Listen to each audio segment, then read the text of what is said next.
The one for me is the child who is overlooked, the child who is insecure and unsure of how they're loved and how they're cared for. The child for me is Matthew. That's the one. He was my student my first year teaching. He was big for his age. He should have been in the third grade, but he was in my first grade class, and he was angry and bitter, and he'd been told that he was bad, and he'd been sort of passed along from teacher to teacher.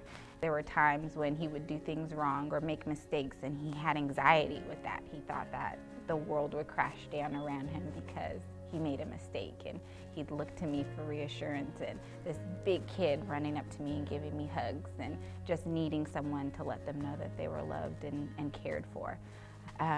There was a day that he'd gotten in trouble with his football coach, and he came running to the sidelines where I was with his mom, and he said, Miss Rose, you're not mad at me, right? I didn't do it on purpose. I'm sorry.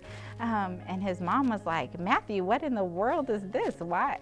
I wasn't expecting you to respond that way. And he said, I just love Miss Rose. She's like Jesus. She loves me no matter what. She's like Jesus.